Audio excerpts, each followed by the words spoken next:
This Let's Edit with Media Composer tutorial is brought to you by VideoGuys.com, the leading reseller of video editing and production equipment for more than 25 years. Check out VideoGuys.com for great deals on Avid Media Composer software licenses, subscriptions, and upgrades, and use coupon code MC101 for 5% off any purchase. Hey everyone, Kevin P McAuliffe here, and I am back again with another Media Composer 101 tutorial, and this is going to be the first in a multi-part tutorial series taking a look at how to edit music videos inside of Avid's Media Composer. Now I know you're probably thinking to yourself, well Kev, how are we going to do this? Are you going to be basically holding our hands the entire way? Well, no, that's not what we're going to do. I've seen tutorials that cover things like this, and what they, like I just said, really like to do is hold your hand through the entire process. But let's put it this way, when it comes to editing, editing is a subjective thing, and it's subjective from editor to editor. So what my goal is in these next few lessons is really to give you the knowledge and information of the tools at your disposal that you can then take and edit the music videos with yourself. Now, the next, of course, and probably most important question is, where are we actually going to be getting this footage? What footage am I going to be using to edit these music videos with? Now, to be perfectly honest, I had sort of scoured the internet because I'm like, okay, how am I ever going to find a complete music video to work with without having to jump through all of the copyright problems that you're going to run into with that, especially, to show it online? Well, I came across, probably about a month and a half ago, a fantastic website called EditStock. And what does EditStock do? Well, EditStock basically lets you purchase footage for you to practice working on specific types of projects with. And one of those types of projects that you can practice with is, of course, music videos. Now, the music video that we're going to be working with is called Too Fast, Too Close by the Lexingtons. Now, you're probably also thinking, well, Kev, this footage probably costs an arm and a leg. Believe it or not, this footage is only going to cost you, if you want to follow along more or less exactly as I'm doing it, $20. That's right, $20 investment for you to get some great practice, especially working with things like multicam, and multi-layer compositing right inside of Media Composer, because these are all techniques that we're going to cover.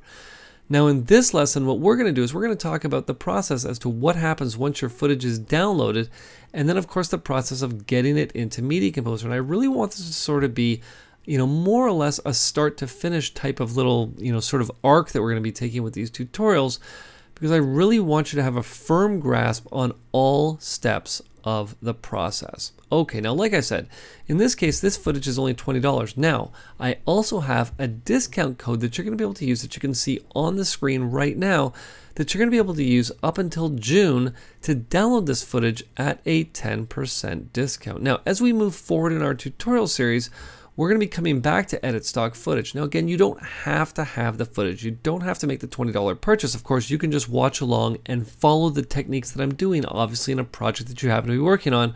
But of course, it's always easier if you happen to have the footage to work with. Okay, so let's talk a little bit about what's going to happen if you decide to make the purchase and download Too Fast, Too Close by the Lexingtons for $20 from EditStock. Okay, now before we move on to talk about the edit stock footage, I do want to sort of really go back to basics here for a second, because, I see a lot of editors when they edit, they like to put, they'll put projects on their local drive. Some will have projects, scattered other places. They'll have graphics here, there, and everywhere. And this is really going to, really come down to organization. And this is really going to be something that I'm going to hammer home as we go along with this particular, like I said, arc in the tutorial series talking about editing music videos, because it's only going to get more complicated from here. So organization at this point is paramount. So let's talk a little bit about organization. I've got on my external hard drive really two main folders for all of my Media Composer work.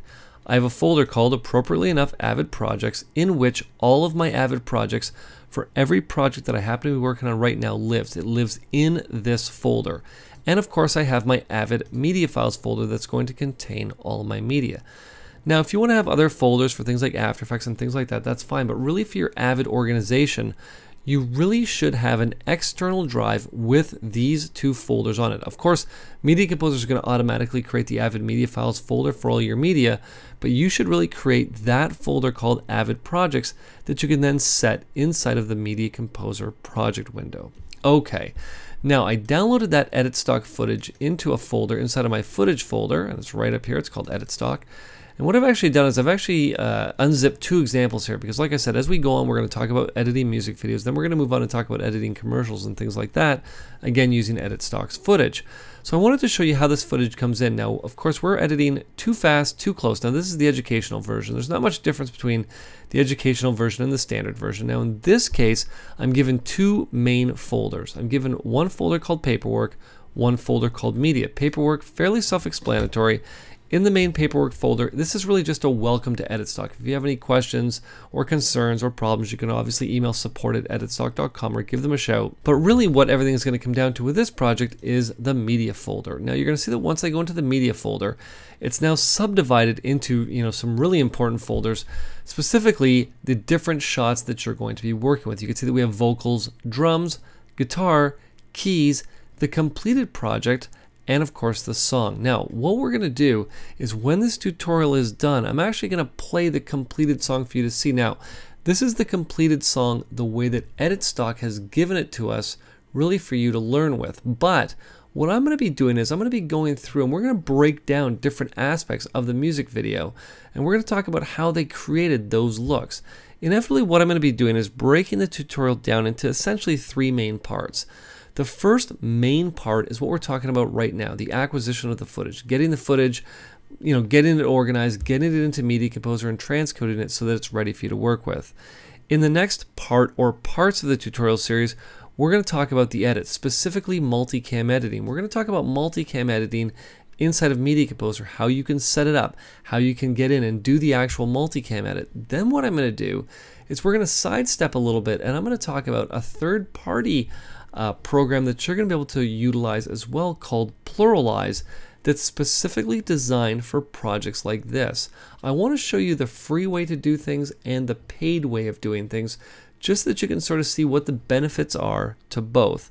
Then once we have our edit done, what we're going to do is we're going to get in and we're going to do some effects work. We're going to create some different looks. We're going to do some compositing, some transfer modes, and we're also of course going to do some titling, as you're going to see at the end of this video when I show you the completed project. So that's really sort of the roadmap of where we're going with this. Now, like I said, this is really the way that the media is organized, and you can see in here we have all of our different shots. Now for me, how I sort of like to see what's happening in here is I'll always sort by the size. Now why would I sort by the size? Well, if I sort by the size, I know that the larger size files, chances are the full takes of the song. You'll see that I can jump down here, and this really is the full take.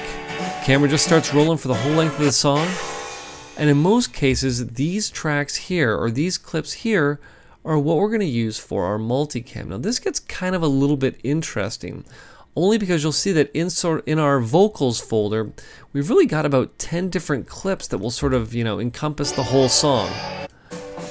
Okay, you'll see that I can jump down. Here we go. So maybe what we're going to end up doing is we're going to be doing a few different multicams depending on how good the footage is in the other folders here, inside obviously of our drums, our guitar, and our keys folders. But that's something we're going to worry about when we actually get down to the specific edit itself. Now of course we have the song as well, which is just a 2-channel WAV file. And like I said, we're going to bring all this into Media Composer, and why don't we just do that right now? Okay, so let's Command and Tab into Media Composer, Alt and Tab for all my Windows friends out there, and let's get this footage in and organized in our project so that it's ready to work with. Okay, and as you can see, I'm now in my Media Composer project window, and of course we're looking to that external folder. Remember I just talked about that in my G-Speed Studio RAID setup here. You'll see of course my Avid projects right there. There we go. And you'll see all the projects match. And what we're going to want to do is we're going to want to create a new project. So let's do that. Let's say new project. Now, of course, the big question with this project is what is the resolution of this footage? Well, let's find out. All I'm going to do is come to Edit Stock. I'm going to come to Too Fast, Too Close. I'm just going to come into any one of the clips here. I'm going to open it with QuickTime Player 7. Once the clip is open, I'm just simply going to come to Window. Let's show those movie properties here, show the movie inspector, and you'll see that this clip is 1248 by 702, which is basically 1280 by 720. You'll see that right up here. So that's what we're going to set our project up to be. So let's do that. And let's just keep everything nice and neat here because we are talking about organization.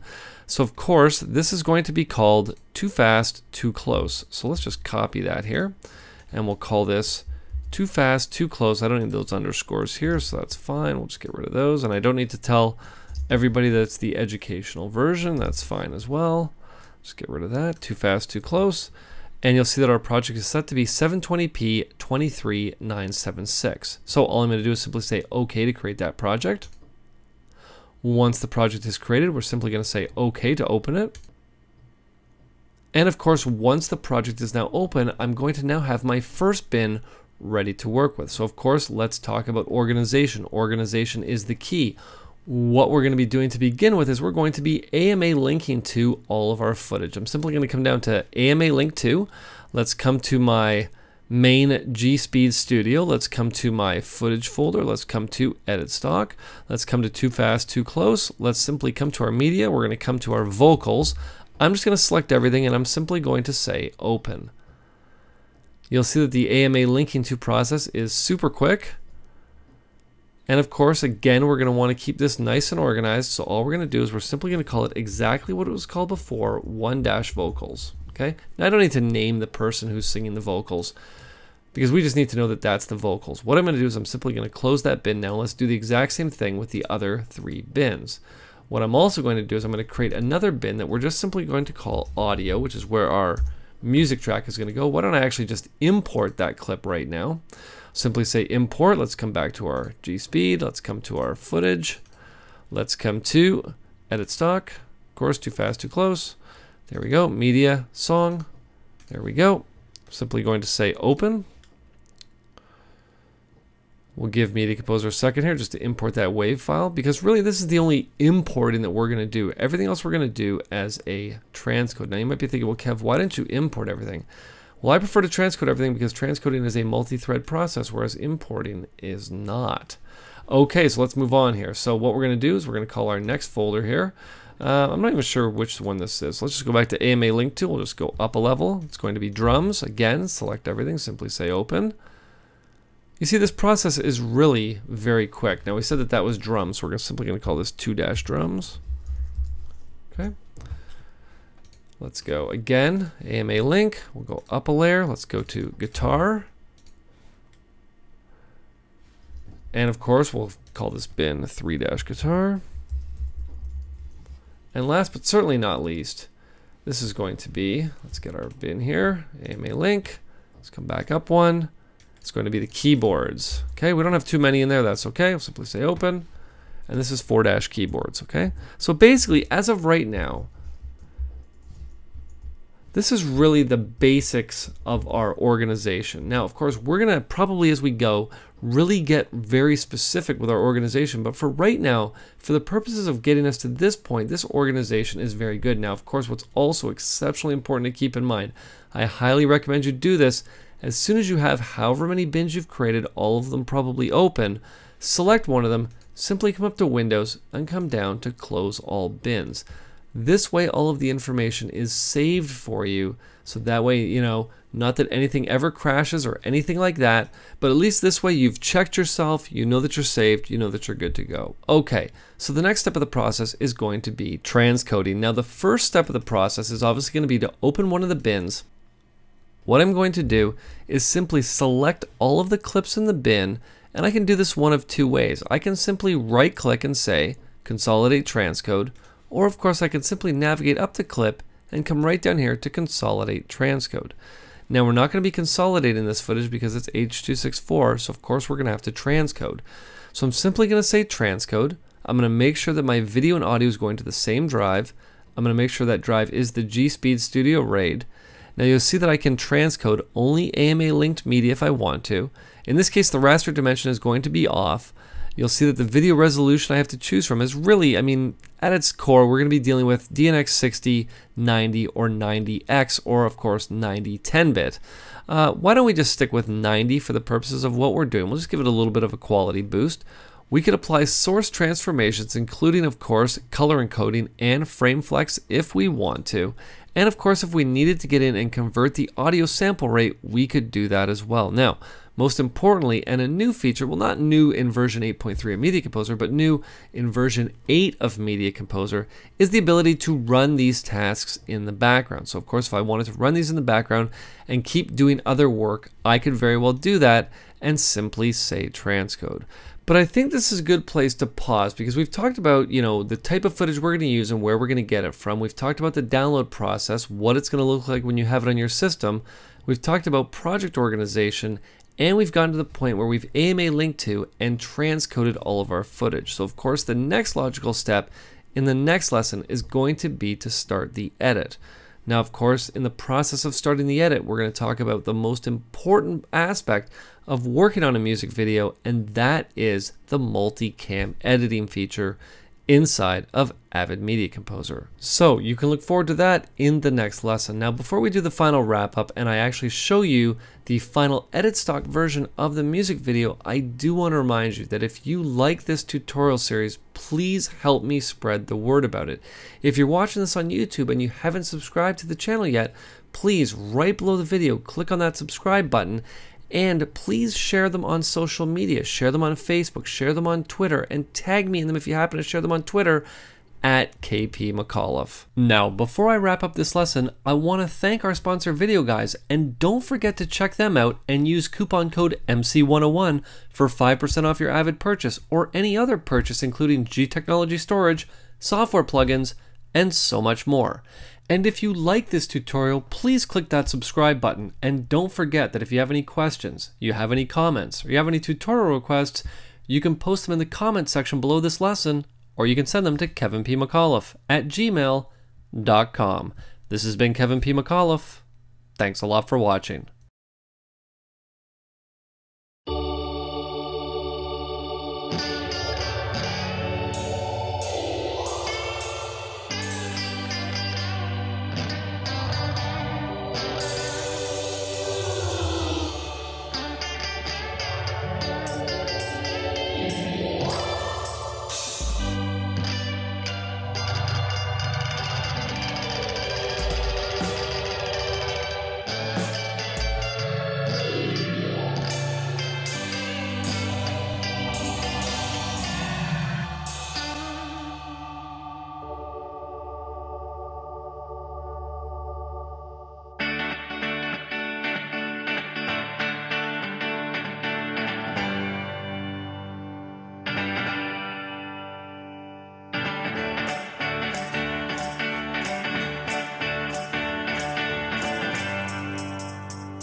back to my